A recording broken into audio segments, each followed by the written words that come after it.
Kita ke berita pertama, Saudara. Penandatanganan Memorandum of Understanding atau MOU investasi Murban Energy perusahaan asal Uni Emirat Arab di Kepulauan Banyak Aceh Singkil Urung dilakukan. Kendati Gubernur Aceh Nova Iriansyah diundang secara resmi ke Dubai, UAE untuk menandatangani nota kesepakatan pada kegiatan yang dihadiri oleh Presiden Joko Widodo pada 2 November tersebut. Bupati Aceh Singkil Dul Musrid saat dikonfirmasi pada Sabtu 6 November menyatakan pihaknya baru mengetahui batal ditandatangani saat pertukaran 14 nota MOU antara pemerintah Uni Emirat Arab dengan Indonesia. Informasi lebih lengkapnya akan disampaikan oleh rekan jurnalis kami dari Serambi News Indonesia, ada Dede Rosadi yang saat ini sudah tersambung bersama kami. Halo Dede.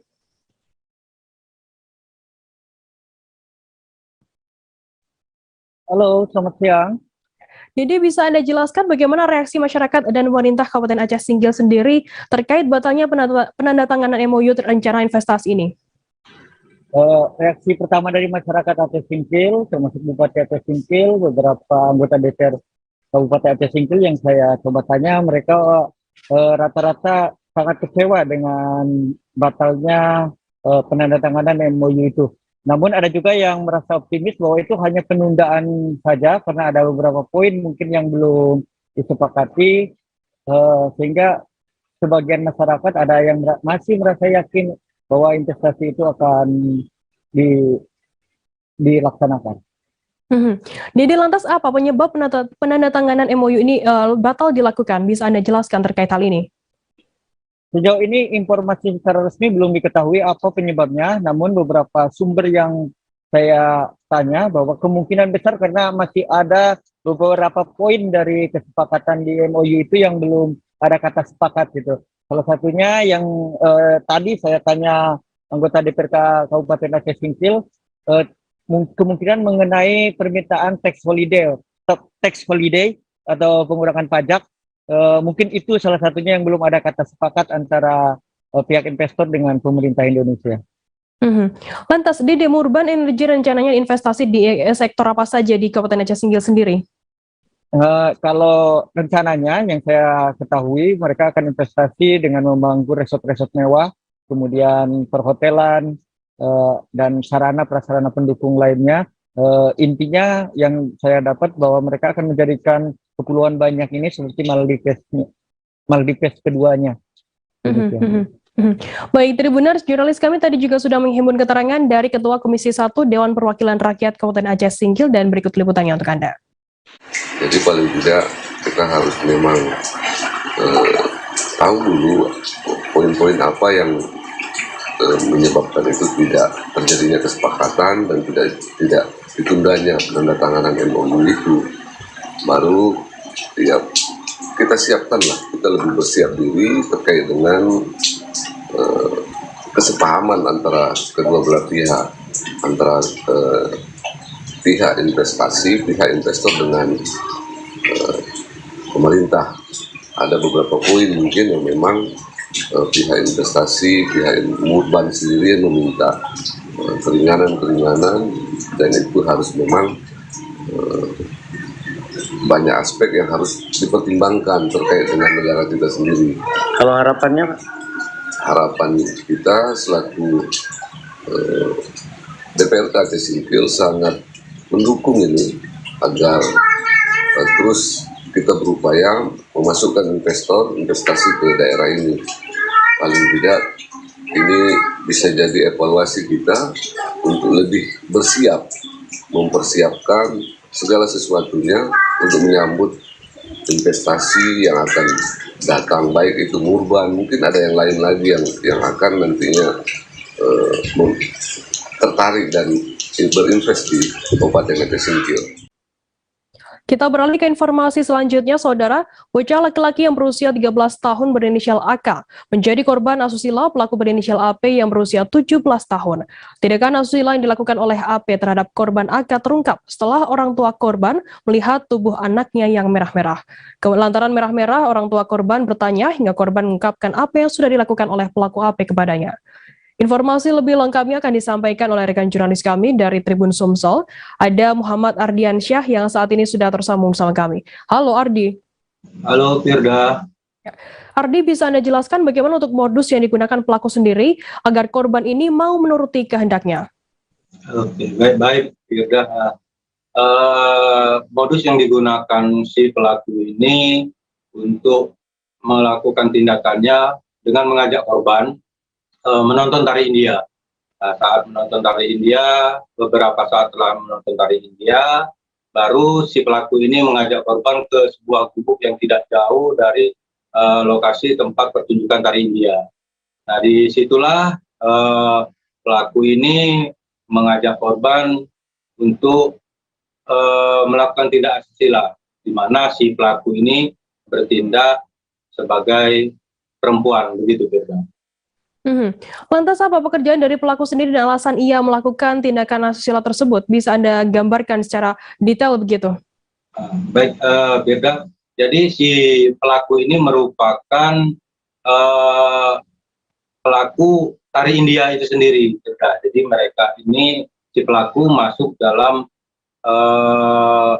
perkumpulan tari India yang mana setiap ada undangan manggung, dia juga ikut dalam panggung itu. Nah, pada saat kejadian, si pelaku ini tidak ikut manggung, tetapi malah mengajak korban untuk menonton dan dengan alasan gratis, jadi sehingga si pelaku ini mudah untuk melancarkan modus melakukan tindak asusila terhadap korban. Nah, dari si pengakuan si pelaku ini bahwa pada umur 7 tahun, pada saat dia kecil, dia juga pernah menjadi korban tindakan asusila yang dilakukan tetangganya sendiri. Nah, jadi pengakuannya secara tidak langsung juga si pelaku ini ingin membalas dendam dan apa yang diterimanya pada saat waktu kecil, Firda. Lantas kemudian sudah berapa kali pelaku ini melakukan tindak asusila terhadap korbannya? Baik, jadi dari pengakuan si pelaku ini sendiri sejauh ini baru pertama kali dilakukannya, tapi dari pihak kepolisian tidak percaya begitu saja, dan saat ini pihak kepolisian terutama Polsek Talang Kelapa masih melakukan penyelidikan terutama untuk korban-korban yang mungkin saat ini masih ada yang belum melapor. Jadi pihak Polsek Talang Kelapa sendiri sedang melakukan pengembangan untuk mencari korban-korban dari si pelaku ini, Firda. Kemudian bagaimana saat ini kondisi dari korban sendiri seusai mendapatkan perlakuan tak senonoh dari pelaku? Baik, Firda. Jadi untuk si korban maupun pelaku dari Polsek Talang Kelapa sendiri saat ini sedang dilakukan konseling psikis terhadap keduanya, terutama terhadap korban yang menurut Kapolsek sendiri sempat mengalami shock karena sejauh ini tindakan atau perlakuan yang dilakukan pelaku terhadap dirinya, terhadap si korban, belum pernah. Jadi apa yang dilakukan pelaku terhadap korban ini membuat korban sempat shock, sehingga jadi si Polsek, pihak kepolisian sendiri saat ini sedang melakukan bimbingan konseling psikis terutama terhadap si korban, Firda. Baik, dari Buners, jurnalis kami tadi juga sudah menghimpun keterangan dari Kompol Haris Munandar Hashim, Kapolsek Talang Kelapa, Banyuasin. Berikut liputannya untuk Anda. Kasus ini menarik ya, menarik. Kenapa? Karena kasus ini perbuatan cabul terhadap anak di bawah umur, dan pelakunya juga masih anak. Jadi yang bersangkutan ini pelaku hampir berumur 18 tahun, dan motif pelaku ini melakukan cabul tersebut karena dia pernah pengalaman pada saat umur 7 tahun pernah menjadi korban pencabulan di rumahnya yang dilakukan oleh tetangganya. Oke, karena ini semua baik pelaku dan korban di bawah umur, gimana treatment hukumnya, Pak?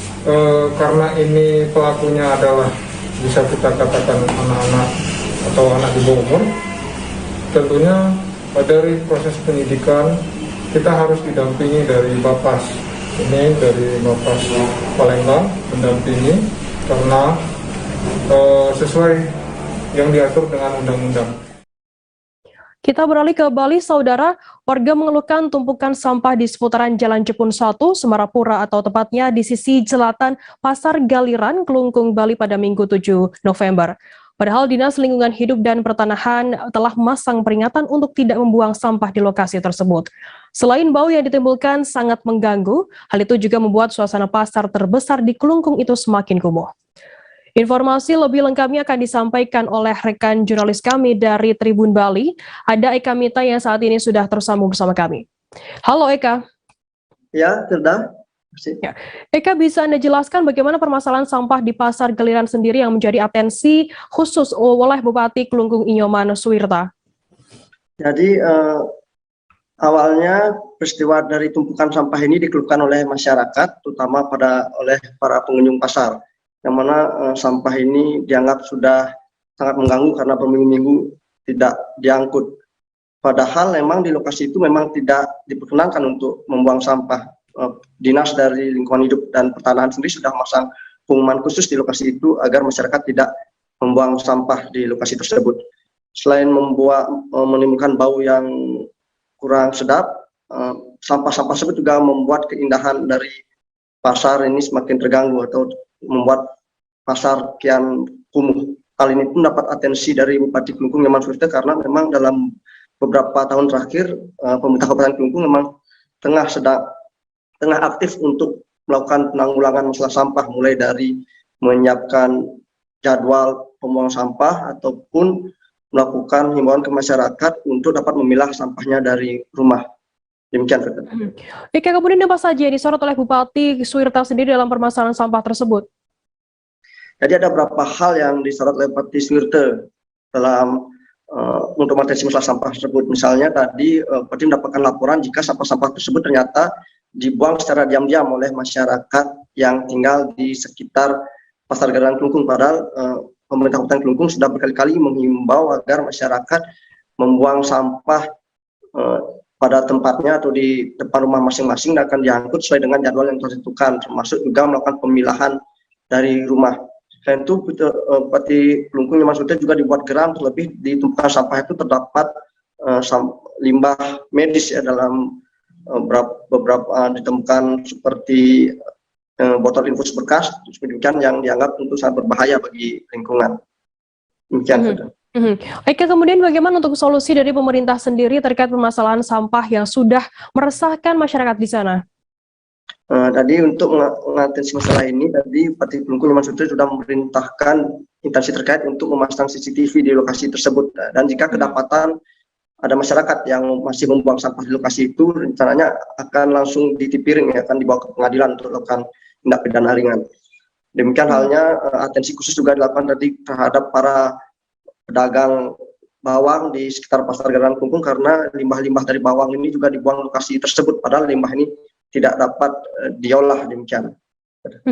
Baik, Tribuners, jurnalis kami tadi juga sudah menghimpun keterangan dari Bupati Kelungkung Inyoman Suwirta dan berikut liputannya untuk Anda.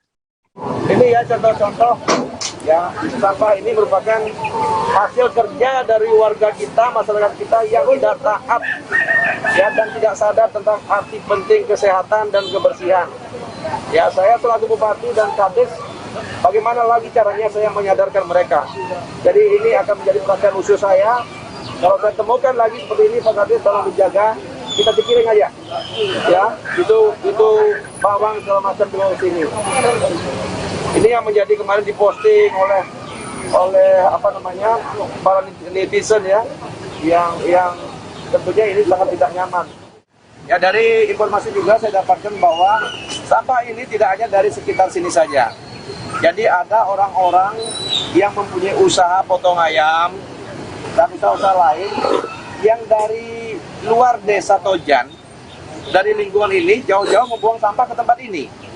Nah, ini saya nggak tahu nih bagaimana di desanya, apakah ada penanganan sampah dengan baik atau tidak, atau memang kebiasaan mereka membuang sampah tidak sesuai dengan waktunya. Ya sesuka gue lah gitu, ya sesuka saya, sesuka kita, sesuka ya kau kena gitu. Istilahnya mereka buang sampah jam berapa? Padahal itu sudah ada waktu, sudah ada jam yang kita tentukan untuk membuang sampah. Tribuners, selesai jeda kami akan kembali dengan informasi menarik lainnya, tetaplah di Live Update. Oke, apa kabar Bang Arif Sidin sini untuk strateginya? Kalau saya sendiri di Jumip 37 ini yang semalam baru mulai, Apa yang saya dirasakan udah pas. kawasan hitam? Sebenarnya aku nggak ngerasa itu penangkapan atau penggerebekan atau apapun itu. Karena gini loh, posisinya aku Kriteria. Jadi kita mengenal disebut dengan stroke yang tidak berdarah dengan stroke yang berdarah. Stroke yang tidak berdarah itu biasanya ditandai dengan adanya penyumbatan. Kalau itu terjadi di sini mungkin pikirnya tidak ke situ kali ya, tapi kalau di Korea atau di Kamboja itu ada beberapa paper yang saya itu mas, ya dulunya tukang koran. Oh gitu ya. Tukang koran. Ya, saya baca itu Pak. Tuh kan pernah baca kan? Ya. Jadi kalau saya jadi tanggal itu udah bersyukur banget. Si anak ini dijadikan sebagai tersangka begitu.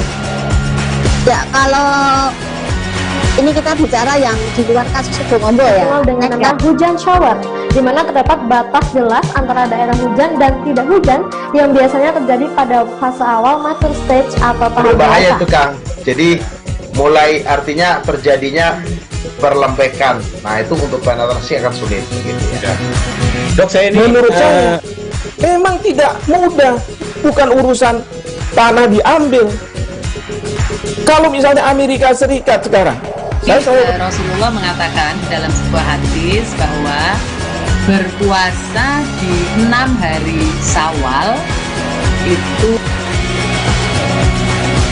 Oke, apa kabar Bang Arifki di sini untuk strateginya? kalau saya sendiri di Jumip 37 ini yang semalam baru mulai, Apa yang saya dirasakan udah pas. kawasan hitam? Sebenarnya aku nggak ngerasa itu penangkapan atau penggerebekan atau apapun itu. Karena gini loh, posisinya aku Kriteria. Jadi kita mengenal disebut dengan stroke yang tidak berdarah dengan stroke yang berdarah. Stroke yang tidak berdarah itu biasanya ditandai dengan adanya penyumbatan. kalau itu terjadi di sini mungkin pikirnya tidak ke situ kali ya, tapi kalau di Korea atau di Kamboja itu ada beberapa paper yang saya itu mas, ya dulunya tukang koran. Oh gitu ya. Tukang koran. Ya, saya baca itu Pak. Tuh kan pernah baca kan? Ya. Jadi kalau saya jadi tanggal itu udah bersyukur banget. Si anak ini dijadikan sebagai tersangka begitu. Ya, kalau ini kita bicara yang di luar kasus Sibolombo ya. Dikenal dengan nama hujan shower, di mana terdapat batas jelas antara daerah hujan dan tidak hujan yang biasanya terjadi pada fase awal mature stage atau tahap Berbahaya dewasa. itu Kang. Jadi mulai artinya terjadinya perlembekan. Nah itu untuk penetrasi akan sulit gitu ya. Dok, saya ini menurut saya memang tidak mudah, bukan urusan tanah diambil. Kalau misalnya Amerika Serikat sekarang, Rasulullah mengatakan dalam sebuah hadis bahwa berpuasa di 6 hari Syawal itu. Oke, apa kabar Bang Arifki di sini untuk strateginya? kalau saya sendiri di Jumip 37 ini yang semalam baru mulai, Apa yang saya dirasakan udah pas. kawasan hitam? Sebenarnya aku nggak ngerasa itu penangkapan atau penggerebekan atau apapun itu. Karena gini loh, posisinya aku Kriteria. Jadi kita mengenal disebut dengan stroke yang tidak berdarah dengan stroke yang berdarah. Stroke yang tidak berdarah itu biasanya ditandai dengan adanya penyumbatan. kalau itu terjadi di sini mungkin pikirnya tidak ke situ kali ya, tapi kalau di Korea atau di Kamboja itu ada beberapa paper yang Saya itu mas, ya dulunya tukang koran. Oh gitu ya. Tukang koran. Ya, saya baca itu Pak. Tuh kan pernah baca kan? Ya. Jadi kalau saya jadi tanggal itu udah bersyukur banget. Si anak ini dijadikan sebagai tersangka begitu. Ya, kalau ini kita bicara yang di luar kasus Sibolombo ya. Dikenal dengan nama hujan shower, di mana terdapat batas jelas antara daerah hujan dan tidak hujan yang biasanya terjadi pada fase awal mature stage atau tahap Berbahaya dewasa. itu Kang. Jadi mulai artinya terjadinya perlembekan. Nah itu untuk penetrasi akan sulit gitu ya. Dok, saya ini menurut saya memang tidak mudah, bukan urusan tanah diambil. Kalau misalnya Amerika Serikat sekarang.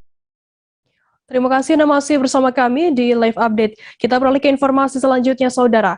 Gedung Pusiban Agung di Kabupaten Lampung Utara terbengkalai. Kondisi gedung yang merupakan aset pemerintah kabupaten setempat itu memprihatinkan karena tak terurus dan tak terawat. Padahal gedung ini seharusnya berfungsi sebagai tempat penyelenggara acara-acara resmi, salah satunya adalah acara adat. Informasi lebih lengkapnya akan disampaikan oleh rekan jurnalis kami dari Tribun Lampung, ada Anung Bayuardi yang saat ini sudah tersambung bersama kami. Halo Bayu. Halo rekan Firda. Bayu, bisa Anda jelaskan terkait bagaimana gambaran saat ini, kondisi terkini Gedung Pusiban Agung di Lampung sendiri?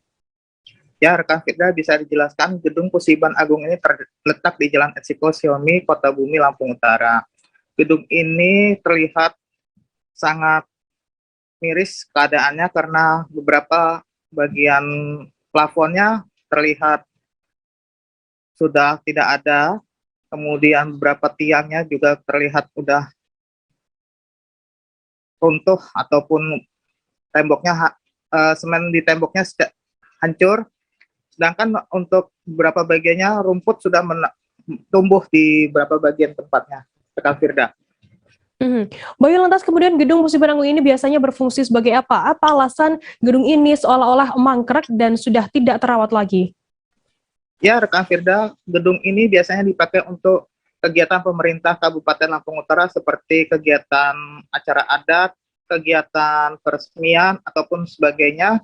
Tetapi sejak tahun 2014, gedung ini sudah tidak lagi digunakan.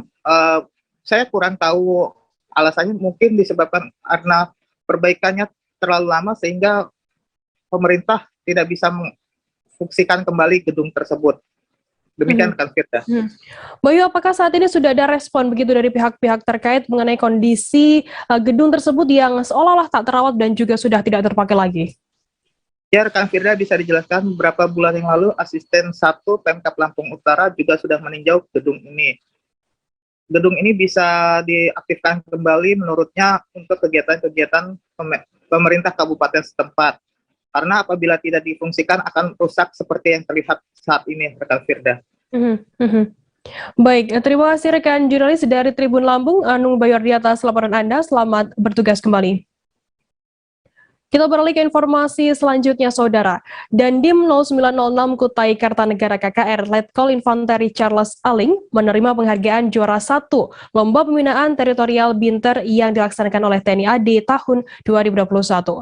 Tak tanggung-tanggung, Dandim 0906 KKR Letkol Charles Aling langsung menyabet double winner kategori lomba antar kodim dan lomba karya tulis yang mengemas suatu ide atau gagasan terkait kemajuan pola binter TNI AD.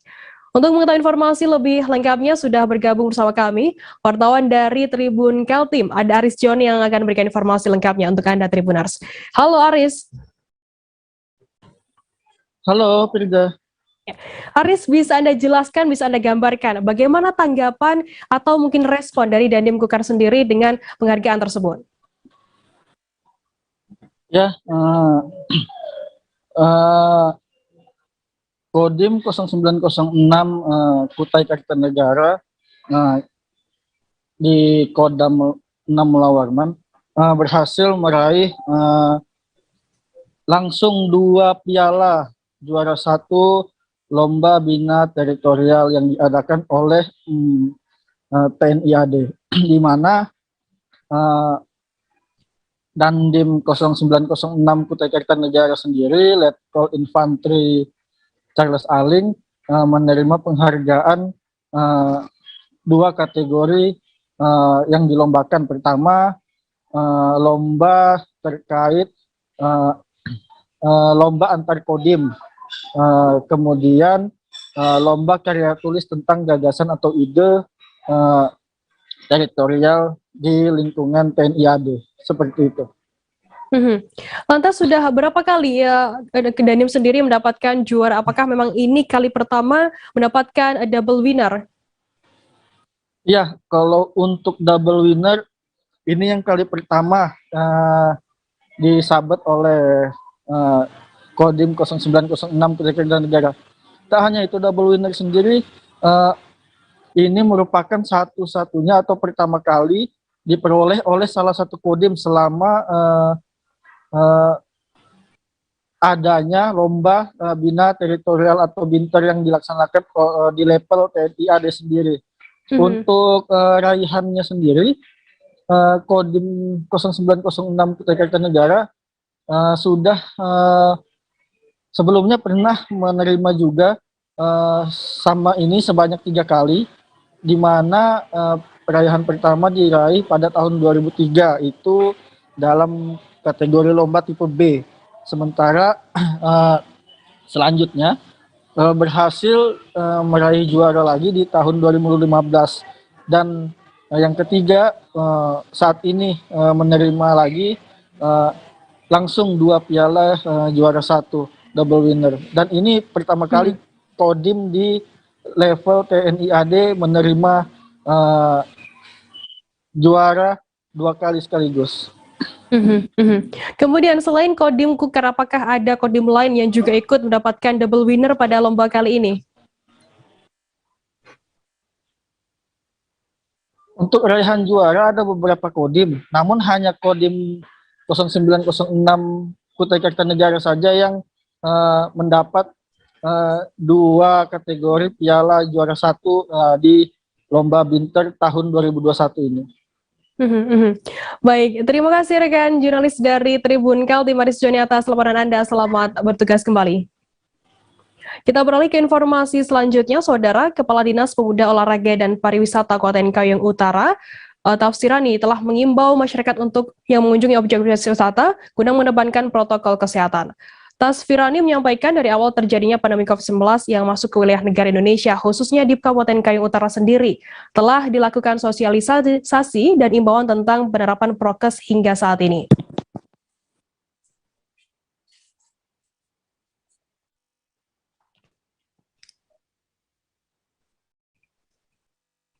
Untuk mengetahui informasi lebih lengkapnya, saat ini sudah tersambung bersama kami jurnalis dari Tribun Pontianak, ada Jovi Lasta, yang saat ini sudah tersambung bersama kami. Halo Jovi. Halo rekan Firda.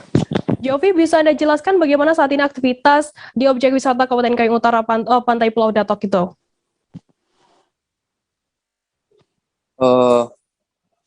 Untuk objek wisatanya di sini ya, perkembangannya saat ini tentunya mengikuti dengan perkembangan pandemi COVID yang berlaku saat ini ya, terutama di wilayah wisata-wisata, karena penerapan protokol kesehatan itu penting untuk diterapkan, apalagi kan objek wisata ini menimbulkan kerumunan ya. Kembali rekan Firda.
Pihak sekolah menengah atas SMA Negeri 3 Sukadana, Kabupaten Kayong Utara, menyambut baik kegiatan vaksinasi yang dilaksanakan oleh Dinas Kesehatan dan Keluarga Berencana Kabupaten Kayong Utara di sekolah.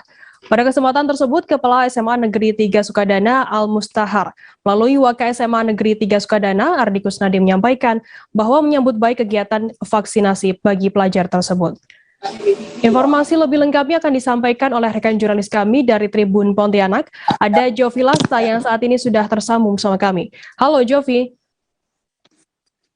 Halo rekan Firda. Ya. Jovi, bisa Anda jelaskan bagaimana tanggapan dari pihak sekolah sendiri atas kegiatan vaksinasi di SMA Negeri 3 Sukadana ini? Nah, bisa saya sampaikan bahwa beberapa waktu lalu pihak Dinas Kesehatan dan Keluarga Berencana Kabupaten Kayong Utara melaksanakan kegiatan vaksinasi kepada pelajar ya, dan juga untuk kepada masyarakat umum, tepatnya di SMA 3 Sukadana, yaitu di daerah Desa Benawai Agung, Kecamatan Sukadana, Kabupaten Kayong Utara, Provinsi Kalimantan Barat. Untuk tanggapan dari pihak sekolah sendiri, dari Bapak Waka SMA Negeri 3 Sukadana, yaitu Ardi Kusnadi, bahwa beliau sangat menyambut baik dengan kegiatan yang dilakukan oleh Dinas Kesehatan dan Keluarga Berencana itu sendiri, terutama untuk mencapai herd immunity atau kekebalan kelompok bagi para guru dan juga siswa-siswi serta orang tua wali murid yang berada dan bersekolah di SMA Negeri 3 Sukadana, Kabupaten Kayong Utara. Kembali rekan Firda. Jovi, lantas bagaimana peran dan sinergitas dari pihak TNI, Polri, dan juga Dinkes di Kayong Utara sendiri untuk memberikan sosialisasi kepada siswa dan siswi di sana? Nah, berdasarkan informasi yang saya dapat dari Bapak Ardi sendiri, bahwa beliau menyampaikan bahwa sebelumnya siswa-siswi itu takut ya untuk mengikuti vaksinasi yang digelar saat ini ya, terutama untuk menghadapi pandemi COVID-19 ini. Namun dari sinergitas antar sektoral maupun Forkopimda, baik itu kepolisian, TNI, dinas terkait, dan terutama Dinas Kesehatan dan Keluarga Berencana Kabupaten Kayong Utara melaksanakan sosialisasi kepada siswa-siswi. Tentunya dari hal tersebut para siswa-siswi yakin dan berani untuk divaksin, karena ini untuk kebaikan mereka sendiri ya, dan juga menjaga mereka baik itu dari penyebaran virus COVID-19 yang saat ini masih terjadi ya. Seperti itu rekan Firda. Jovi, apakah saat ini ada siswa dan siswi yang masih belum mendapatkan vaksinasi COVID-19 ini? Nah, berdasarkan info yang saya dapat, untuk jumlah siswa yang menjalani vaksinasi itu sekitar sudah 90-an persen. Berarti dari total 121 siswa yang bersekolah di SMA Negeri 3 Sukadana itu tinggal beberapa lagi. Nah, info yang saya dapat itu terakhir, vaksinasi pertama itu ada belasan siswa ya, dan untuk vaksinasi yang digelar saat ini yaitu vaksinasi kedua itu tinggal beberapa siswa saja ya, mungkin karena ada alasan tertentu baik itu sakit atau belum mendapat rekomendasi ataupun izin dari orang tua, karena izin dari orang tua itu penting sekali untuk mengikuti vaksinasi yang digelar saat ini oleh Dinas Kesehatan dan Keluarga Berencana. Kembali rekan Firda. Baik, terima kasih rekan jurnalis dari Tribun Pontianak, Jovi Lasta, atas laporan Anda. Selamat bertugas kembali. Sama-sama. Tribunar, selesai jeda kami akan kembali dengan informasi menarik lainnya. Tetaplah di Live Update. Oke, apa kabar Bang Arif di sini untuk strateginya? Ya, kalau saya sendiri di Jumip 37 ini yang semalam baru mulai, saya udah hitam. Sebenarnya aku nggak ngerasa itu penangkapan atau penggerbegan atau apapun itu, karena gini loh, posisinya aku kriteria. Jadi kita mengenal disebut dengan stroke yang tidak berdarah dengan stroke yang berdarah. Stroke yang tidak berdarah itu biasanya ditandai dengan adanya penyumbatan. Kalau itu terjadi di sini mungkin pikirnya tidak ke situ kali ya, tapi kalau di Korea atau di Kamboja itu ada beberapa paper yang saya itu mas, ya dulunya tukang koran. Oh gitu ya, tukang koran. Ya saya baca itu Pak. Tuh kan pernah baca kan? Ya. Jadi kalau saya jadi tanggal itu udah bersyukur banget. Si anak ini dijadikan sebagai tersangka begitu. Ya, kalau ini kita bicara yang di luar kasus Sibolga ya. Dengan nama hujan shower. di mana terdapat batas jelas antara daerah hujan dan tidak hujan yang biasanya terjadi pada fase awal mature stage atau tahap Berbahaya dewasa. itu Kang. Jadi mulai artinya terjadinya perlembekan. Nah itu untuk penetrasi akan sulit gitu ya. Dok, saya ini menurut saya memang tidak mudah, bukan urusan tanah diambil. Kalau misalnya Amerika Serikat sekarang, Rasulullah mengatakan dalam sebuah hadis bahwa berpuasa di 6 hari Syawal itu. Oke, apa kabar Bang Arif di sini untuk strateginya? Kalau saya sendiri di Jumip 37 ini yang semalam baru mulai, saya udah hitam. Sebenarnya aku nggak ngerasa itu penangkapan atau penggerebegan atau apapun itu, karena gini loh, posisinya aku kriteria. Jadi kita mengenal disebut dengan stroke yang tidak berdarah dengan stroke yang berdarah. Stroke yang tidak berdarah itu biasanya ditandai dengan adanya penyumbatan. Kalau itu terjadi di sini mungkin pikirnya tidak ke situ kali ya, tapi kalau di Korea atau di Kamboja itu ada beberapa paper yang Saya itu Mas, ya dulunya tukang koran. Oh gitu ya. Tukang koran. Ya saya baca itu Pak. Tuh kan pernah baca kan? Ya. Jadi kalau saya jadi pangdam itu udah bersyukur banget. Si anak ini dijadikan sebagai tersangka begitu. Ya, kalau ini kita bicara yang di luar kasus Kedungombo ya. Dengan nama hujan shower, di mana terdapat batas jelas antara daerah hujan dan tidak hujan yang biasanya terjadi pada fase awal mature stage atau tahap Berbahaya dewasa. itu Kang. Jadi mulai artinya terjadinya perlembekan. Nah itu untuk penetrasi akan sulit gitu ya. Dok, saya ini menurut saya memang tidak mudah, bukan urusan tanah diambil. Kalau misalnya Amerika Serikat sekarang, Rasulullah mengatakan dalam sebuah hadis bahwa berpuasa di 6 hari Syawal itu. Oke, apa kabar Bang Arif di sini untuk strateginya? Kalau saya sendiri di Jumip 37 ini yang semalam baru mulai, saya udah hitam. Sebenarnya aku nggak ngerasa itu penangkapan atau penggerebegan atau apapun itu, karena gini loh, posisinya aku Kriteria. Jadi kita mengenal disebut dengan stroke yang tidak berdarah dengan stroke yang berdarah. Stroke yang tidak berdarah itu biasanya ditandai dengan adanya penyumbatan. kalau itu terjadi di sini mungkin pikirnya tidak ke situ kali ya, tapi kalau di Korea atau di Kamboja itu ada beberapa paper yang Saya itu Mas, ya dulunya tukang koran. Oh gitu ya. Tukang koran. Ya saya baca itu Pak. Tuh kan pernah baca kan? Ya. Jadi kalau saya jadi pangdam itu udah bersyukur banget. Si anak ini dijadikan sebagai tersangka begitu. Ya, kalau ini kita bicara yang di luar kasus Kedungombo ya. Dengan nama hujan shower, di mana terdapat batas jelas antara daerah hujan dan tidak hujan yang biasanya terjadi pada fase awal mature stage atau tahap Berbahaya dewasa. itu Kang. Jadi mulai artinya terjadinya perlembekan. Nah itu untuk penetrasi akan sulit gitu ya. Dok, saya ini menurut saya memang tidak mudah, bukan urusan tanah diambil. Kalau misalnya Amerika Serikat sekarang, Rasulullah mengatakan dalam. Terima kasih Anda masih bersama kami di Live Update. Kita beralih ke informasi selanjutnya, Saudara. Hutan wisata Mata Kucing merupakan sebuah wisata yang dijadikan tujuan warga Batam. Warga Batam menikmati wisata alam sambil melihat beberapa fauna seperti monyet, burung merpati, ikan nirwana, dan ikan mujair yang dipelihara oleh pengelola wisata. Sayangnya, hutan wisata Mata Kucing ini sejak pandemi COVID-19 melanda, sudah sangat sepi dari pengunjung yang datang. Informasi lebih lengkapnya akan disampaikan oleh rekan jurnalis kami dari Tribun Batam. Ada Rahmatika yang saat ini sudah tersambung bersama kami. Halo Tika. Halo rekan Firda. Tika, bisa Anda jelaskan bagaimana saat ini kondisi wisata hutan Mata Kucing di tengah pandemi COVID? Baik rekan Firda, kondisi terkini wisata hutan Mata Kucing tapi dan pengunjung yang datang sejak pandemi COVID melanda. Biasanya sebelum pandemi COVID ini sendiri, pengunjung kebanyakan itu dari orang asing seperti dari Malaysia dan Singapura. Bahkan ketika weekend pun pengunjung sangat sepi yang berkunjung ke hutan wisata Mata Kucing ini sendiri. Namun beruntungnya masih ada beberapa sekolah yang masih mengadakan camping di lokasi wisata hutan Mata Kucing sehingga masih bisa menjadi pemasukan bagi pengelola di lokasi wisata tersebut. Kemudian saat ini juga kondisi di wisata Hutan Mata Kucing ini yang dulunya terdapat fauna seperti beruang madu, kera, elang atau buaya, saat ini sudah tidak ada lagi imbas dari pandemi COVID. Saat ini hewan tersebut sudah diserahkan oleh pengelola Hutan Mata Kucing kepada pihak yang lebih berkompeten. Seperti itu kan, Firda.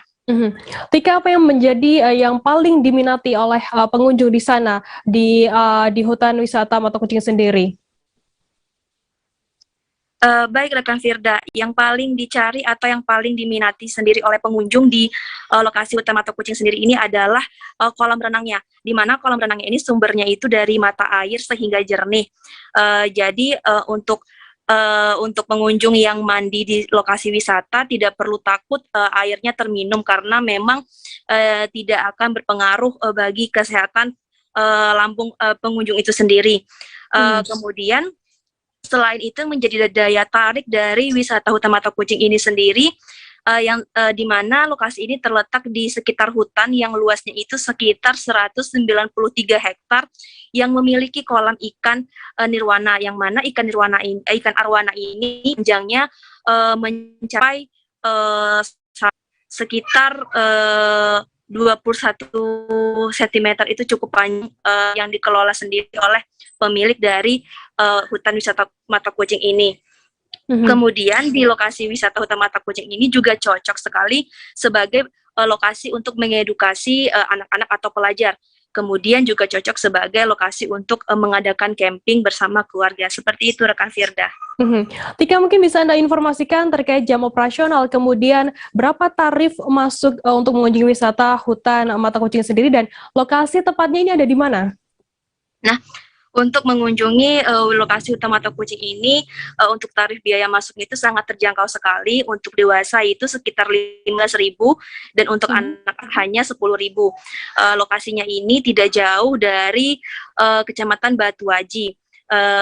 Lokasinya juga berada di tepi jalan sehingga memudahkan masyarakat dari mana saja untuk berkunjung ke lokasi ini sendiri. Satu lagi, pengunjung yang ingin datang ke sini yang lupa membawa makanan dari rumah tidak perlu khawatir, karena di dalam lokasi sendiri juga sudah disediakan tempat untuk berjualan, sehingga pengunjung yang ingin makan juga bisa langsung membeli di dalam lokasi wisata Hutan Mata Kucing ini. Lalu untuk jam operasionalnya ini dimulai dari pukul 8 pagi sampai pukul 6 sore. Disarankan untuk datang ke lokasi itu pada pagi hari atau sore hari, karena memang bisa mendapatkan pemandangan yang sangat indah pada jam-jam tersebut. Seperti itu rekan Firda. Baik, terima kasih rekan jurnalis dari Tribun Batam, Rahmatika, atas laporan Anda. Selamat bertugas kembali. Terima kasih Firda. Kita beralih ke informasi selanjutnya, Saudara. Pengurus Majelis Wakil Cabang Nahdlatul Ulama Kecamatan Batam Kota menggelar pawai di wilayah Batam Center pada Jumat 5 November. Kegiatan pawai sendiri dilakukan sekira pukul 16.45 waktu Indonesia Barat dengan titik start di halaman Masjid Bidayatul, Perumahan Bida Asri 2, Kelurahan Belian, Kecamatan Batam Kota. Untuk mengetahui informasi lebih lengkapnya sudah bergabung bersama kami wartawan dari Tribun Batam. Ada Roni Londolaleng yang saat ini sudah tersambung bersama kami. Halo Roni. Ya, selamat siang Firda. Roni, bisa Anda jelaskan dalam pawai tersebut berapa titik lokasi yang dilewati oleh rombongan? Baik, Firda dan juga Tribuners, tepatnya pada hari Jumat ya, 5 November 2021 yang lalu, pengurus Masjid Wakil Cabang Nahdlatul Ulama Kecamatan Batam Kota menggelar pawai di wilayah Batam Center. Kegiatan pawai ini sendiri dilakukan sekitar pukul 16.45 dengan titik start dimulai dari halaman Masjid Bidayatul, Perumahan Bida Asri 2, Kelurahan Belian, Kecamatan Batam Kota. Selanjutnya rombongan menuju ke simpang Sikitsu, Rumah Sakit Elizabeth Batam Kota, dan juga kembali lagi ke Masjid Bidayatul Bida Asri 2 ini. Demikian. Kemudian apa saja yang dilakukan dalam kegiatan tersebut dan siapa saja yang ikut berpartisipasi dalam pawai budaya ini, Roni? Baik, Firda, kegiatan semacam ini merupakan kegiatan rutinitas tahunan yang dilakukan oleh seluruh masyarakat Batam yang tergabung dalam Majelis Wakil Cabang Nahdlatul Ulama Kota Batam. Kegiatan ini bertujuan untuk merayakan Safari Maulid Nabi Muhammad SAW 1443 Hijriah tahun 2021 dan sekaligus juga memperingati Hari Santri 2021. Adapun beberapa kegiatan yang dilakukan yakni pawai budaya dan juga tausiah agama yang menjadi penutupan serangkaian kegiatan ini. Selain masyarakat ataupun jemaah NU sekota Batam, ada beberapa tim lain seperti tim Orari Batam, Banser Ansor Batam Majapahit, dan juga beberapa tim lainnya yang juga ikut dalam pawai budaya ini. Demikian. Lalu Roni, lantas berdasarkan pantauan Anda di lapangan begitu, bisa Anda gambarkan mungkin kondisi saat digelarnya pawai budaya tersebut seperti apa? Dari hasil pantauan kami di lapangan, suasana di sore hari menjelang pawai budaya sempat diguyur hujan yang cukup lebat, sehingga rencana pawai yang dijadwalkan pada pukul 15.00 waktu Indonesia bagian Barat diundur menjadi pukul 16.45. Meski hujan, jemaah Masjid Bidayatul Hidayah dan beberapa pengurus dan anggota NU sekota Batam tampak antusias mengikuti jalannya pawai budaya tersebut. Tampak juga puluhan mobil seperti lori, pickup, dan mobil pribadi berbagai merek digunakan untuk mengangkut masyarakat yang ikut dalam pawai tahunan ini. Terlihat beberapa anggota Banser yang sedang melakukan pengamanan seperti arus lalu lintas guna kelancaran selama dalam perjalanan. Dalam perjalanan mereka terlihat mereka sorak-sorai ya dan saling canda tawa antar satu dengan yang lain. Kegiatan ini ditutup pada pukul 20 waktu Indonesia bagian Barat yang diisi dengan tausiah agama oleh Habib Muhammad Sauki bin Toha bin Yahya. Pada kesempatan ini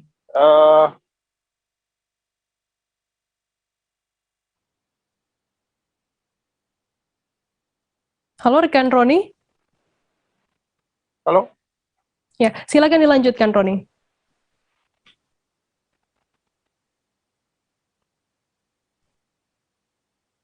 Halo. Ya, silakan dilanjutkan rekan Roni. Baik, pada kesempatan ini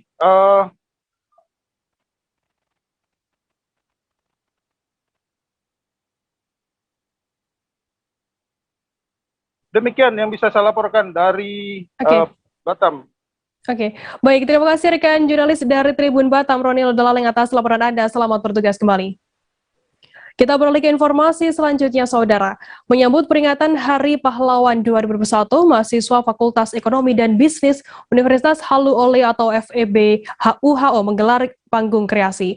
Panggung kreasi bertajuk Reaksi Hikayat Jas Merah tersebut berlangsung pada Sabtu 6 November malam. Kegiatan digelar di pelataran Jurusan Ilmu Ekonomi dan Studi Pembangunan atau IESP FEB HUHO Kendari, Sulawesi Tenggara. Untuk mengetahui informasi lebih detailnya sudah bergabung bersama kami, wartawan dari Tribun News Sultra, ada Husni Hussein yang saat ini yang akan memberikan informasi lengkapnya untuk Anda. Halo Husni. Halo, selamat siang rekan Firda. Husni, bisa Anda gambarkan bagaimana kemeriahan saat kegiatan tersebut berlangsung? Ya baik, Firda dapat saya laporkan bahwa memang tadi malam telah berlangsung kegiatan yang diinisiasi oleh Fakultas Ekonomi dan Bisnis Universitas Halu Oleo yang berlangsung di pelataran jurusan Fakultas Ekonomi dan Bisnis, Fakultas Ekonomi dan Bisnis Universitas Halu Oleo Kendari yang berlangsung sekira pukul 21.00 waktu Indonesia Tengah. Kegiatan berlangsung ini cukup meriah ya, Firda. Itu dimeriahkan dengan berbagai macam pertunjukan seni yang dilakukan oleh mahasiswa dari jurusan tersebut dengan berbagai macam atraksi seperti stand up comedy, kemudian pentas seni lainnya seperti tarian, kemudian ada musikalisasi puisi, kemudian live musik dan lain sebagainya. Nah, Firda, walaupun kegiatannya dilakukan secara sederhana, namun dapat saya sampaikan bahwa memang kegiatan ini cukup meriah, namun tetap juga dilakukan dengan tetap dalam pantauan penerapan protokol kesehatan COVID-19. Rekan Firda. Lantas bisa Anda jelaskan terkait tanggapan mahasiswa dan juga pengunjung yang ikut hadir menyaksikan aksi tersebut, seperti apa informasinya? Ya, Firda, seusai kegiatan berlangsung, kami sempat berbincang-bincang dengan dengan berbagai macam pengunjung dan juga mahasiswa yang ikut serta menyaksikan kemeriahan dari kegiatan berlangsung. Mereka sangat mengapresiasi adanya kegiatan ini, walaupun kegiatan ini memang kegiatan perdana yang dilakukan oleh fakultas tersebut, namun kegiatannya cukup meriah dengan walaupun juga dengan perlengkapan dan persiapan yang seadanya, dan berbagai macam harapan-harapan dari mahasiswa-mahasiswa yang datang, yaitu semoga kegiatan ini dapat tetap berlangsung dan tetap diteruskan oleh penerus-penerus atau junior-junior dari mahasiswa Fakultas Ekonomi dan Bisnis Universitas Haloleo Kendari ini. Baik, Tribuners, jurnalis kami tadi juga sudah menghimpun keterangan dari Ketua Panitia Yudah Reza. Berikut liputannya untuk Anda. Teman-teman maupun senior dan dari junior, dengan adanya kegiatan ini kita jangan pernah berputus asa melemparkan karya-karya yang telah lama kita terpakan di hati kita. Oleh karena itu, adanya panggung ini, saya harap teman-teman semua untuk dapat berpartisipasi baik hari ini maupun untuk panggung-panggung ke depannya yang akan kita buat. Mungkin itu saja. Tribuners, kita akan jeda sejenak. Kami masih akan mencari informasi menarik untuk Anda seusai ini. Tetaplah di Live Update. Oke, apa kabar Bang Arif di sini untuk strateginya? Kalau saya sendiri di Gimik 37 ini yang semalam baru mulai, saya udah sebenarnya aku nggak ngerasa itu penangkapan atau penggerebegan atau apapun itu, karena gini loh, posisinya aku kriteria. Jadi kita mengenal disebut dengan stroke yang tidak berdarah dengan stroke yang berdarah. Stroke yang tidak berdarah itu biasanya ditandai dengan adanya penyumbatan. Kalau itu terjadi di sini mungkin pikirnya tidak ke situ kali ya, tapi kalau di Korea atau di Kamboja itu ada beberapa paper yang saya itu Mas, ya dulunya tukang koran.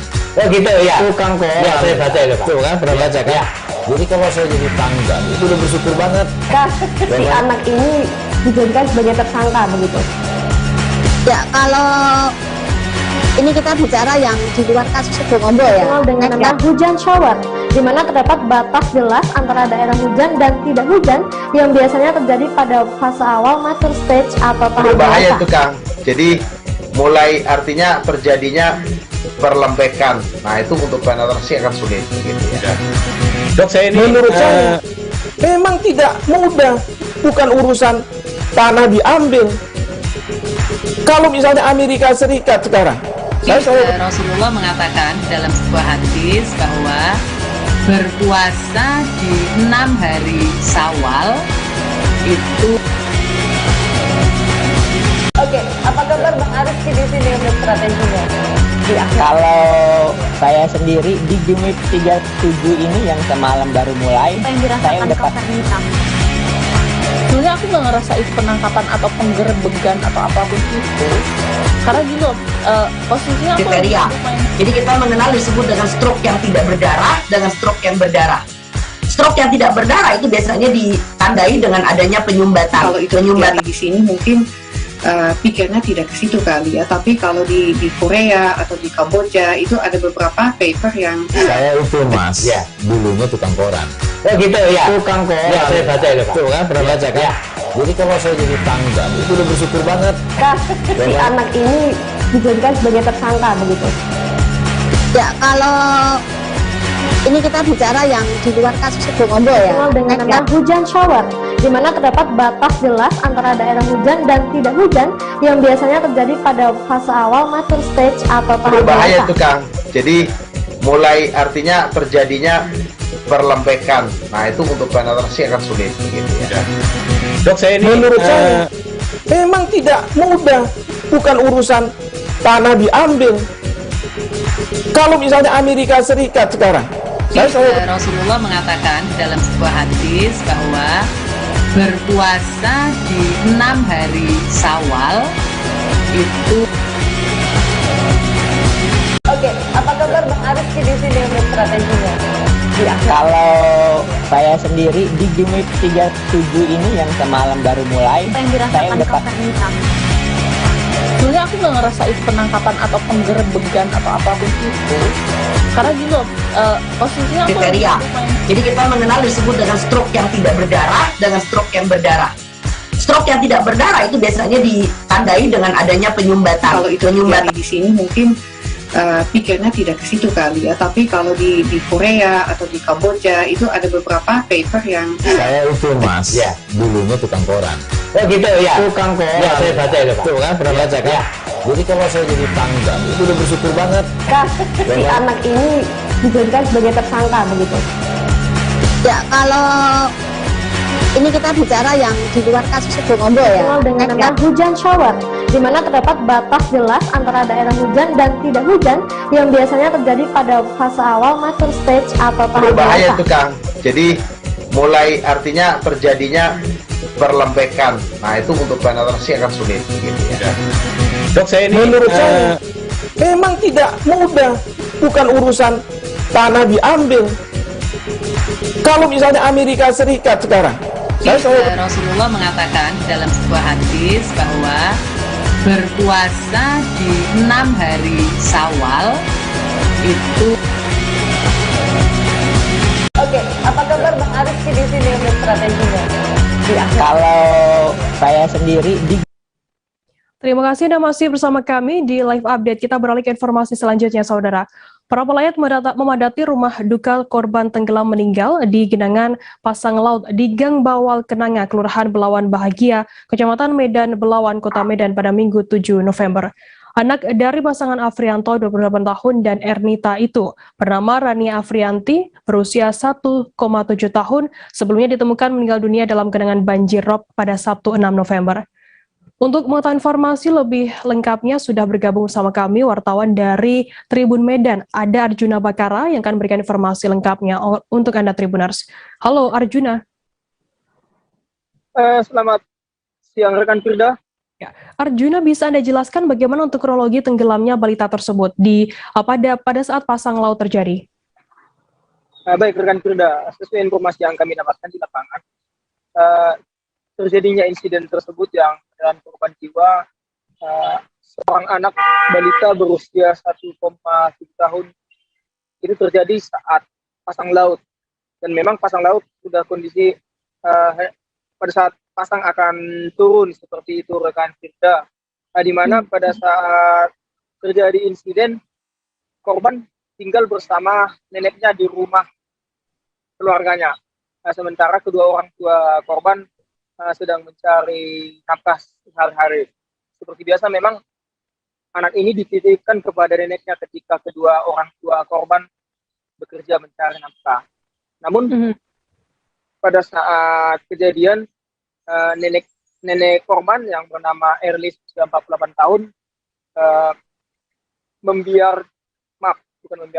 tidak menyadari ketika hendak mengambil botol minum ke dapur rumah, dia membiarkan si anak tersebut duduk di teras bagian depan rumah panggung. Nah, sementara pasang sudah naik dan korban terjatuh. Ketika si nenek kembali dari dapur, dia sudah kaget tidak mendapati lagi cucunya berada di teras rumah. Seperti itu rekan Firda. Untuk korban sendiri, berapa lama korban ini tenggelam hingga akhirnya berhasil ditemukan oleh pihak di sana? Baik rekan Firda. Selanjutnya warga sekitar yang mengetahui korban telah tidak ada karena neneknya histeris, korban langsung melakukan pencarian dan menemukan sekitar pukul 15.45. Korban ditemukan di tepi air laut, tepatnya di bawah kolong dapur rumah tersebut. di mana korban sebelumnya terjatuh di teras depan. Dia juga hampir terbawa arus pasang laut ke arah laut, seperti itu rekan Firda. Dan korban ditemukan di kedalaman sekitar 1 meter lebih.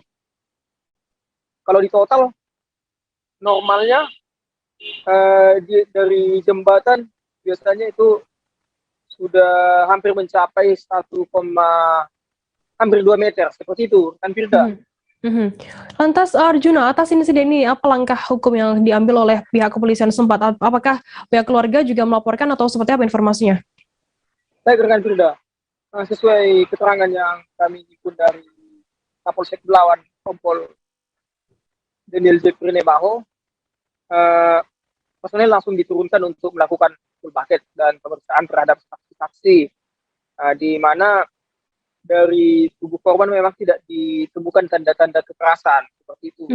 Dan kemudian Polsek Belawan menyarankan juga kepada keluarga untuk dilakukan autopsi terhadap korban. Namun kedua orang tua korban tidak setuju dilakukan autopsi karena memang keluarga mengikhlaskan dan meyakini itu karena memang jatuh ke dalam genangan banjir rob karena memang kelalaian seperti itu kan kita. Baik, itu pagi tadi juga sudah dimakamkan di pemakaman di Gudang Arang, Kelurahan Belawan 1. Dan polisi juga sudah mendatangi TKP dari semalam, melakukan olah TKP, mencatat nama-nama saksi dan membuat surat pernyataan atas persetujuan atas permintaan korban bahwa tidak dilakukan visum. Seperti itu rekan Firda.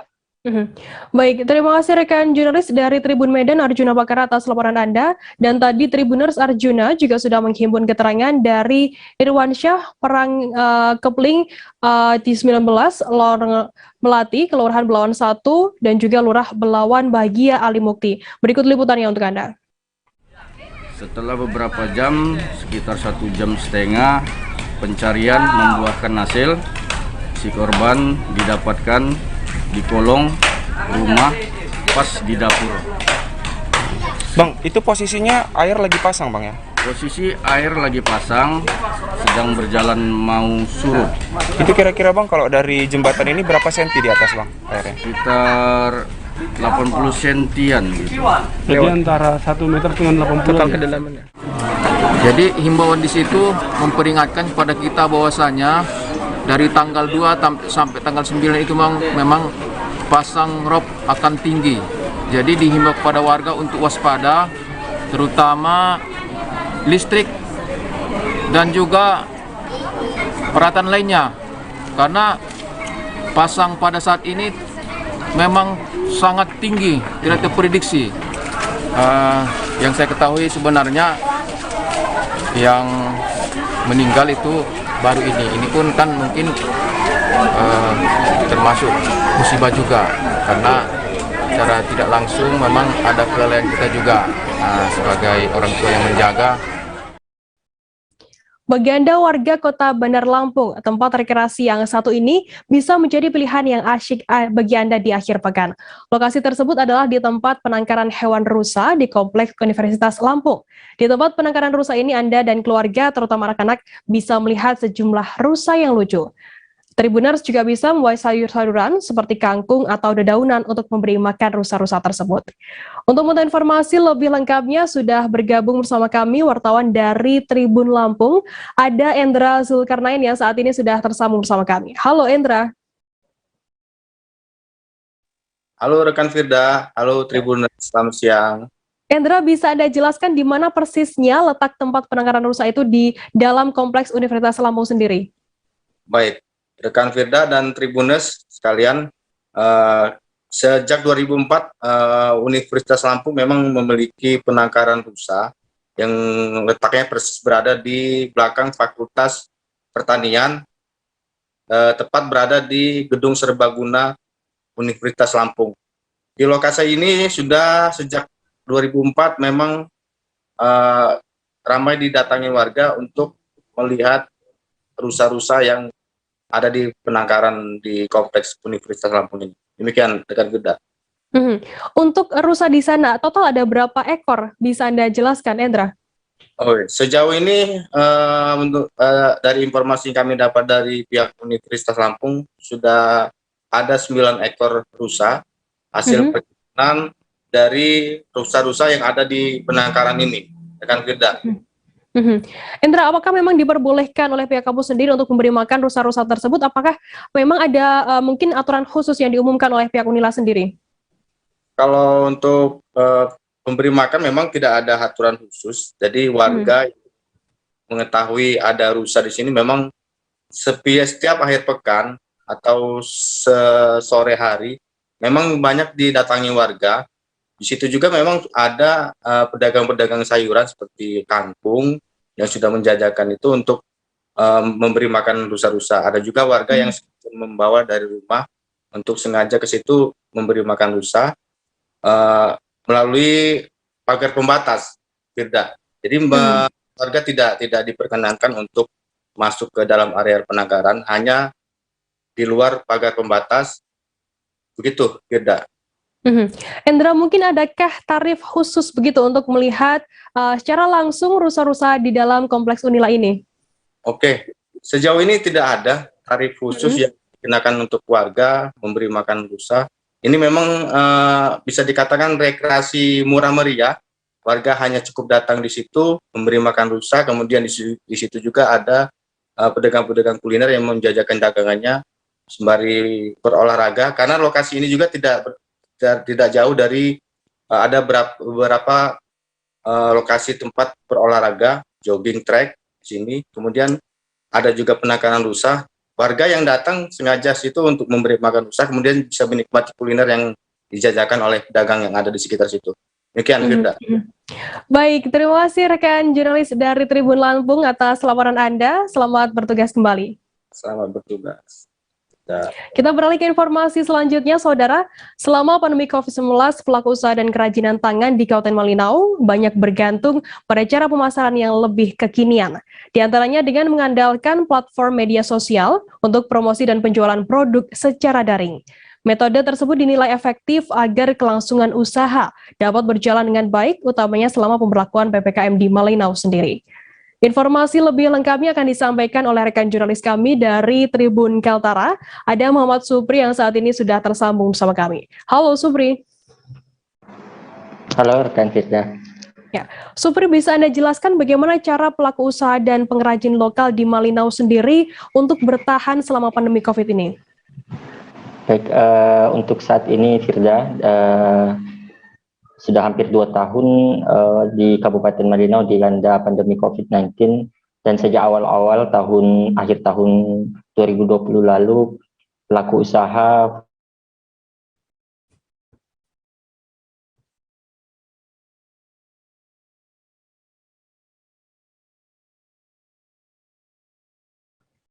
Halo rekan Supri.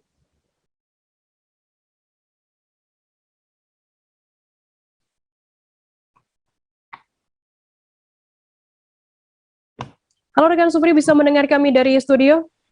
Bisa kita. Ya, silakan dilanjutkan rekan Supri. Baik, untuk saat ini kebanyakan dari pelaku usaha dan pengrajin lokal berharap pada metode pemasaran secara digital. Namun kendalanya adalah untuk akses pemasaran digital hanya dapat diperoleh oleh mereka yang berada di 4 kecamatan wilayah sekitar ibu kota kabupaten, yakni di Kecamatan Malinau Kota, Malinau Utara, Malinau Barat, dan Kecamatan Mentarang. Sampai saat ini metode pemasaran secara digital dinilai efektif untuk memasarkan produk-produk dan hasil kerajinan tangan pengrajin lokal. Namun hanya untuk pemasaran, dan metode pembelian langsung dapat diperoleh langsung di tempat-tempat sentra penjualan di masing-masing pengrajin lokal itu sendiri, Firda. Untuk keterkaitan dengan hilirisasi, bagaimana kondisi sektor pariwisata di Malinau saat ini, Supri? Ya, seperti yang dibahasakan tadi bahwa saat ini belum ada kenaikan signifikan dari segi kunjungan pariwisata di Kabupaten Malinau. Kabupaten Malinau salah satu sektor pariwisata yang paling menjanjikan adalah soal ekowisata atau wisata berbasis alam. Nah, di Kabupaten Malinau juga ada desa wisata yang tersebar di sejumlah wilayah kecamatan. Namun untuk desa-desa wisata ini letaknya cukup jauh dari perkotaan, di mana untuk akses dan pemasaran digital belum dapat mencakup wilayah-wilayah tersebut.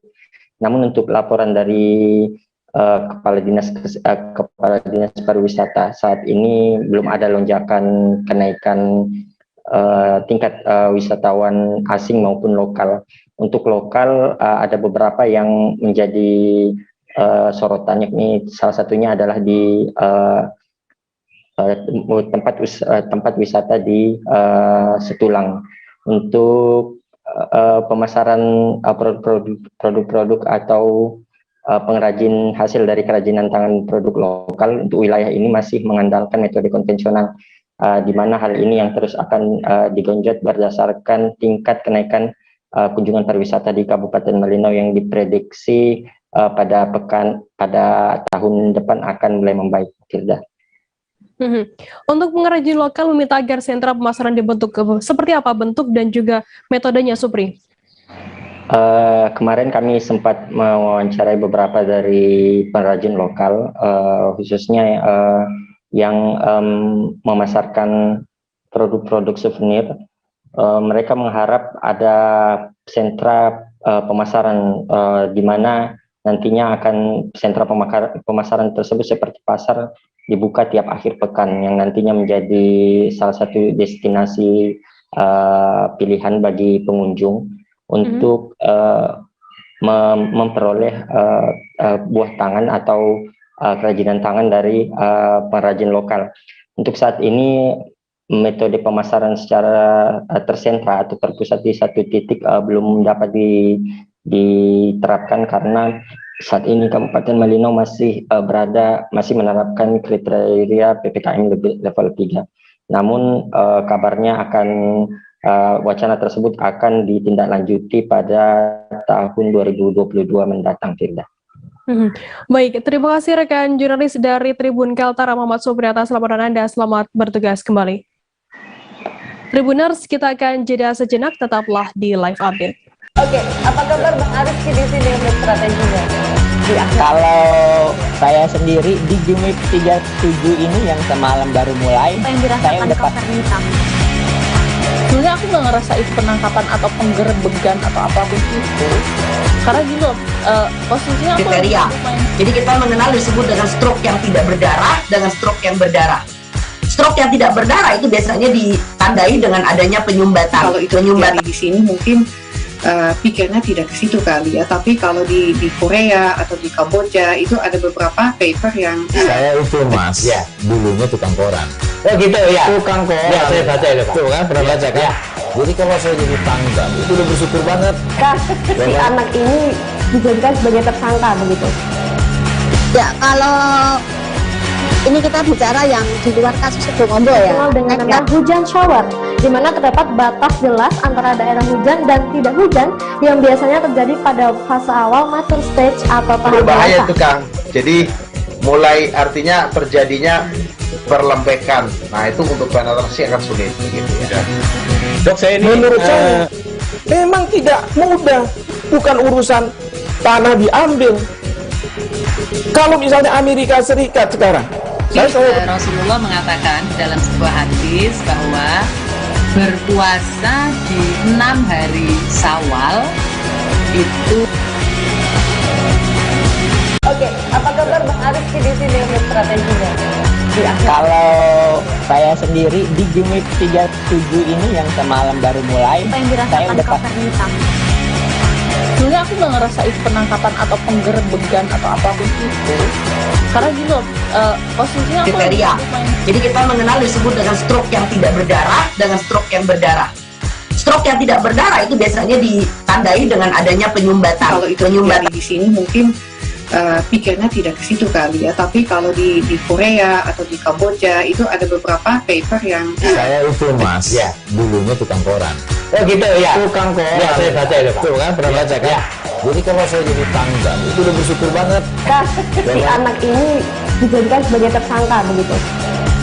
Ya kalau ini kita bicara yang di luar kasus Situbondo ya. Dengan nama hujan shower, di mana terdapat batas jelas antara daerah hujan dan tidak hujan yang biasanya terjadi pada fase awal mature stage atau tahap Berbahaya dewasa. itu Kang.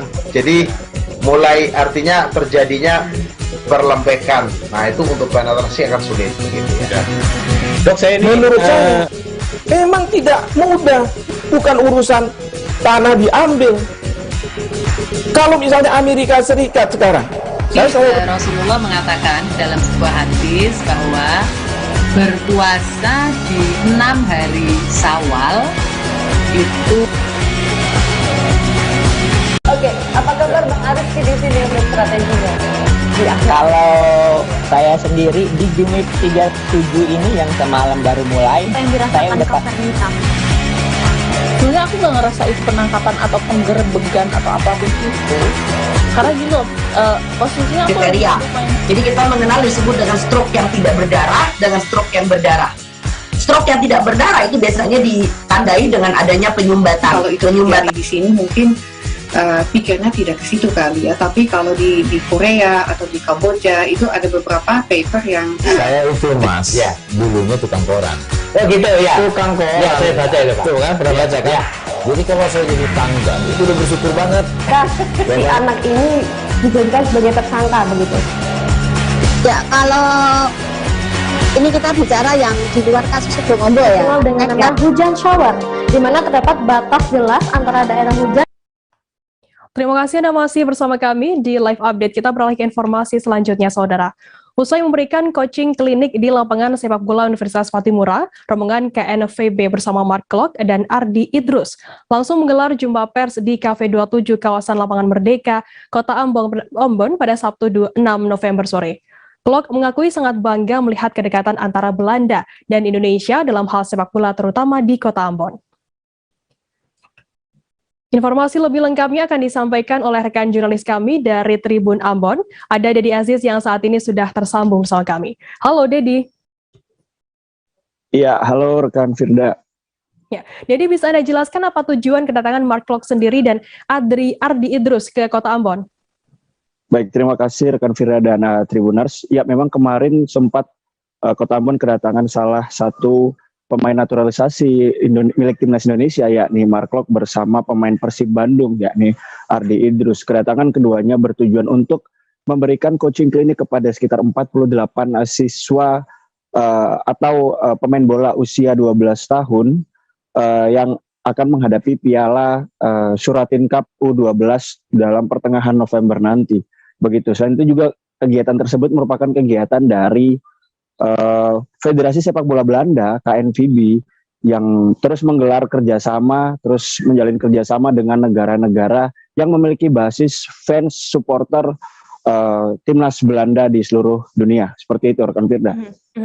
Dedi, langsung sebelumnya sempat dikabarkan bahwa Irfan Bahdim dan Mark Klok ini akan datang ke Kota Ambon begitu. Namun Bahdim ini membatalkannya. Bagaimana untuk penjelasan dari KNVB sendiri? Iya, kemarin KNVB H-1 saat sebelum kedatangan dari Mark Klok sendiri, Irfan Bahdim atau KNVB sendiri sudah mengkonfirmasi kepada media bahwa memang kedatangan Irfan Bahdim yang sebelumnya sudah direncanakan memang ternyata dibatalkan karena Irfan Bahdim baru saja menandatangani kontrak barunya dengan salah satu klub di Liga 1. Alhasil Irfan Bahdim harus menjalani serangkaian tes berupa medical check up dan lain sebagainya untuk memperkuat tim dalam pertandingan pekan depan, seperti itu, rekan Firda. Jadi kemudian bagaimana untuk antusiasme dari para fans ini menyambut Mark Klok dan juga Ardi Idrus? Ya, berdasarkan pantauan kami kemarin sejak pukul 9 waktu Indonesia Timur di Bandara Internasional Patimura memang sudah banyak sekali pasukan-pasukan oranye, ya kita menyebutnya pasukan oranye karena memang merupakan fans dari timnas Belanda itu sendiri. Mereka menunggu kedatangan dari Mark Klok dan KNVB tentunya untuk melakukan sejumlah kegiatan, sejumlah agenda di Kota Ambon. Hingga pada pukul 10 kedatangan Mark Klok dan Ardi Idrus rupanya disambut dengan lagu-lagu daerah dari Kota Ambon. kedatangannya juga disambut dengan iring-iringan dari Bandara Internasional Pattimura hingga ke lapangan sepak bola Universitas Pattimura, seperti itu, Firda. Dan juga ada juga konser mini yang digelar oleh The Oranye Maluku untuk memeriahkan acara kedatangan Mark Klok ke Kota Ambon, seperti itu, rekan Firda. Baik, terima kasih rekan jurnalis dari Tribun Ambon, Dedi Asis atas laporan Anda. Dan tadi Tribuners, Dedi juga sudah menghimpun keterangan dari pemain Persib Bandung, Mark Klok, dan berikut liputannya untuk Anda. Saya lahir di Belanda dan saya sangat senang untuk melihat chemistry between Belanda dan Indonesia. Saya pikir ini sangat penting ke depannya kalau dia sudah bicara pada World Cup nanti. Untuk saya mau Indonesia datang World Cup. Itu lebih penting untuk saya. Karena ini mimpi saya main dengan Indonesia di World Cup. Tapi mungkin kita tidak bisa kualifikasi. Oke, Indonesia harus support Belanda. Itu mungkin Ambon harus support Belanda. Terima kasih. Dan KNVB juga mau apresiasi untuk Ambon dan untuk Indonesia. Dan dia juga mau support kita. Tapi saya pikir ya fans di sini semua suka bola. Semua ada banyak nama yang mungkin Pak Bogos, ada banyak namanya juga dari Ambon. Itu KNVB juga apresiasi dan semoga ke depannya dia juga bisa ikut ke sini dengan kita lagi di depan. Kita beralih ke informasi selanjutnya, Saudara. Sejumlah kios yang ada di depan Banjarmasin Trade Center atau BTC seberang Terminal Kilometer 16 Jalan Pramuka dibongkar oleh Satpol PP. Kali ini Satpol PP Banjarmasin membantu melakukan pembongkaran sekaligus pembersihan sisa bangunan kios tersebut. Karena sebelumnya kios yang berjumlah sebanyak 36 unit tersebut hampir semuanya sudah dibongkar sendiri oleh pemiliknya. Informasi lebih lengkapnya akan disampaikan oleh rekan jurnalis kami dari Banjarmasin Post. Ada Muhammad Rahmadi yang saat ini sudah tersambung bersama kami. Halo Rahmadi. Halo Firda. Ya. Rahmadi, bisa Anda jelaskan apa alasan dari pihak Satpol PP sendiri bangunan tersebut dibongkar? Oke, baik, akan saya jelaskan. Banjarmasin Trade Center itu rencananya akan dijadikan pusat perbelanjaan di kota Banjarmasin. Nah, karena belum berfungsi sehingga marak berdirinya bangunan kios-kios di depannya. Nah, karena dalam waktu dekat akan dioperasikan sehingga pemerintah kota Banjarmasin melakukan penertiban terhadap kios-kios tersebut. Begitu, Firda. Lantas, Rahmadi, ada berapa bangunan kios yang saat ini sudah dibongkar dan total sebenarnya ada berapa? Oke, baik. Terdaftar sejumlah kios yang ada di sana sebanyak 36 kios. Nah, namun semuanya telah dibongkar oleh pemilik kios sendiri ataupun warga sekitar. Nah, dan hari ini Satpol PP datang ke sana untuk membersihkan sekaligus meruntuhkan bangunan-bangunan yang belum diruntuhkan oleh pemiliknya. Nah, padahal pada Kamis tanggal 4 November lalu itu sudah diberikan batas waktu terakhir pembongkaran sesuai dengan SP3 yang telah dikeluarkan oleh Satpol PP.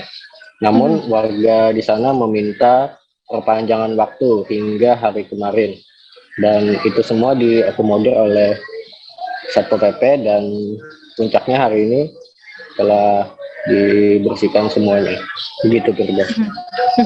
Kemudian Rahmadi, saat pembongkaran oleh pihak Satpol PP sendiri, apakah ada terjadi penolakan dari warga maupun dari pedagang di sana? Baik, berdasarkan pantauan di lapangan tadi, pembongkaran dimulai dari pukul 9 WITA pagi hari dan saat ini juga masih berlangsung, dan terlihat masih kondusif suasana di sana karena warga sekitar memang kooperatif telah memenuhi janjinya untuk membongkar bangunan tersebut secara mandiri. Begitu Firda. Baik, terima kasih rekan jurnalis dari Banjarmasin Post Muhammad Rahmadi atas laporan Anda. Selamat bertugas kembali. Tribuners, informasi tadi sekaligus menutup perjumpaan kita dalam live update hari ini. Jangan lupa saksikan terus live update di seluruh kanal YouTube dan Facebook Tribun Network. Saya Firdana, wakil kurang bertugas, pamit undur diri. Terima kasih dan sampai jumpa. Jangan lupa like, subscribe, dan share ya.